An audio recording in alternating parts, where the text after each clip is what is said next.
Salut, c'est Franck, bienvenue sur Objectif Trail pour continuer ce deuxième épisode spécifique à la Saint-Élion, aujourd'hui on va parler des dernières semaines avant la course pour savoir comment bien finir sa préparation, puisqu'on peut tout foirer dans les dernières semaines bien évidemment. Un petit rappel pour ceux qui ne sont pas au courant, il y a un guide à télécharger sur mon site www.objectiftrail.com spécifique sur la Saint-Élion où je donne plein de conseils côté mental, côté prépa, côté course, puisque je l'ai déjà fait un petit paquet de fois celle-là. En avant-première, un petit merci à Christian sur son petit message pour me dire que le guide est extra.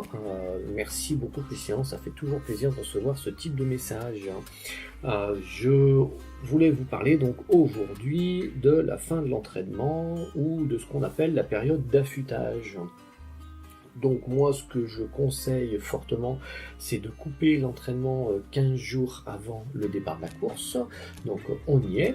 Va falloir penser là à le faire de manière très sérieuse, parce que sinon tu vas continuer à trop t'entraîner pour un objectif qui peut-être de ce fait ne sera pas atteint.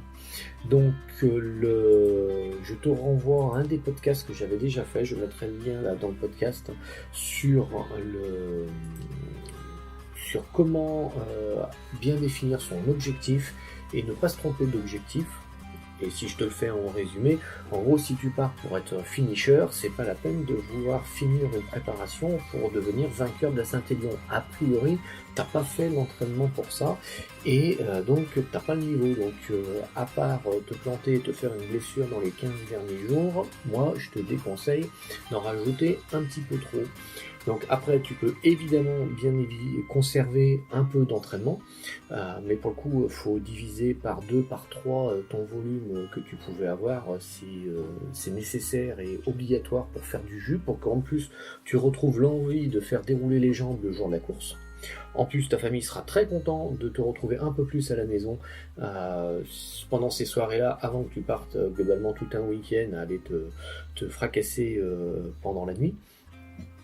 Alors ce qui est souvent conseillé, c'est de garder le même nombre d'entraînements hebdomadaires que tu avais. Donc si tu en faisais 3 par semaine, t'en gardes 3 par semaine. Et par contre, tu divises par 2 ou par 3 ta séance. Si tu partais d'habitude pour 1 heure, là tu te fais 20-25 minutes maximum en footing tranquille et tu finis sur quelques accélérations pour dérouler les jambes, mais pas plus. C'est pas le moment d'aller refaire des sorties longues de 30 bornes, c'est trop tard de toute façon, donc tu feras avec les moyens du bord. Donc c'est là où par contre tu peux profiter de cet instant pour avoir une petite focalisation mentale sur ta course, puisque tu sais ce que tu as fait dans ton entraînement, donc maintenant tu peux te projeter sur ta course en disant je veux finir.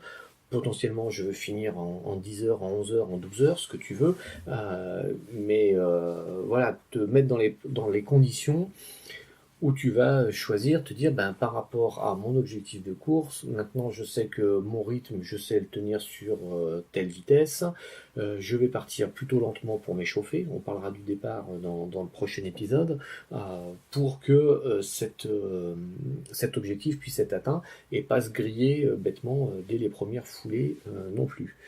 Autre effet, ou en tout cas autre élément important pendant les 3 prochaines semaines, moi je te conseille de faire une petite préparation des pieds pour éviter les ampoules inutiles pendant la course qui font toujours mal et qui potentiellement perturbent complètement ta course et te rendre un peu moins serein sur la certitude de finir. Donc la méthode la plus simple que j'ai toujours utilisée, c'est 1 fois par jour, donc comme ça t'arrange, alors moi je le faisais plutôt le soir, c'est passer une tranche de citron sur la plante des pieds, à l'arrière, vers le talon, le dessous, sur le côté de la plante des pieds et des doigts de pied, et après de mettre une crème un peu grasse, donc type NOC, type crème D4, enfin voilà, tu vois, c'est ce type de crème. Donc tu vas avoir un effet qui va renforcer la peau en la laissant relativement souple et tu devrais éviter comme ça tous les soucis de pied le jour de la course, puisqu'il y a quand même des fortes chances de courir. Alors peut-être dans le froid, c'est possible. Si c'est dans la neige, ça sera très humide, donc c'est sujet à provoquer des petites ampoules. Mais si c'est un temps entre guillemets normal de début décembre, ça sera un terrain plutôt gadouilleux, voire humide, avec des flaques, donc tu vas avoir les pieds à un moment qui seront de toute façon mouillés. Donc plus tes pieds seront prêts, plus tu pourras gérer au mieux cette partie-là.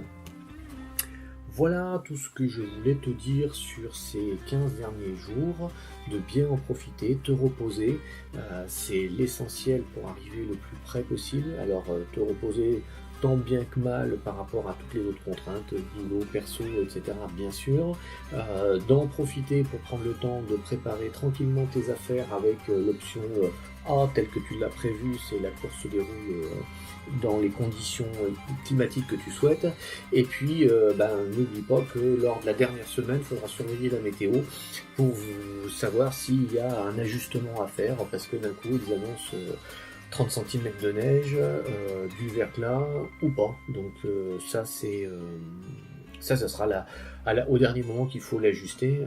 À la base déjà, prépare ta tenue pour une compétition dans le froid et un peu d'humidité, de nuit, donc vérifie ta frontale, que tout fonctionne bien, que tes piles ou tes accus et que tout ça soit chargé, rechargé pour le jour de la course, enfin voilà, tout ce petit, ton alimentation soit prête, ton camelbag, enfin etc.